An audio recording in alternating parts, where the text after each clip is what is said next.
সে অনেক দিন আগের কথা। এক জঙ্গলে বাস করত একটি দুষ্ট শিয়াল। শিয়ালটি সব পশু পাখির বাচ্চা খেয়ে ফেলতো। আরে আরে, ওটা কি? দেখি তো।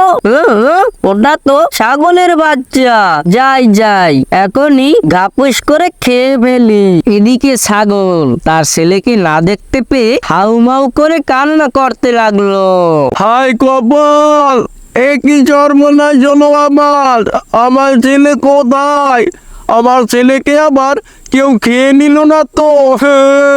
এবার আমি কি করব? হঠাৎ সেখানে একটি বাঘ চলে আসলো। হ্যালো, কি হে ছাগল ভাই, তুমি এত কান্না করছো কেন? কি আর বলবো তোমায় বাঘ মামা, আমার ছেলেকে খুঁজে পাচ্ছি না। কি বলো ছাগল, তোমার ছেলেকে খুঁজে পাচ্ছ না? কেউ আবার খেয়ে নিল না তো? হ্যাঁ মামা, হয়তো কেউ খেয়ে নিয়েছে, কিন্তু কে কে আমার ছেলেকে খেতে পারে? হ্যাঁ, আমাদের জঙ্গলে শিয়াল ছাড়া তো আর কারো সাহস নেই যে তোমার ছেলেকে খাবে। হ্যাঁ মামা, শিয়ালটি হয়তো আমার ছেলেকে খেয়ে নিয়েছে। চলো চলো ছাগল ভাই, আমরা শিয়ালের কাছে যাই।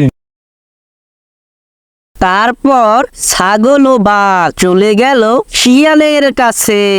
এই যে শিয়াল, সত্যি করে বল, তুই কি এই ছাগল ভাইয়ের বাচ্চাটি খেয়ে ফেলেছিস? কি যে বলো মামা, আমি কি ছাগল ভাইয়ের বাচ্চাটি খেতে পারি? ওরে শিয়াল, তুই সত্য কথা বলবি না, তোকে দোলাই দেওয়া লাগবে। বুঝছি বুঝছি।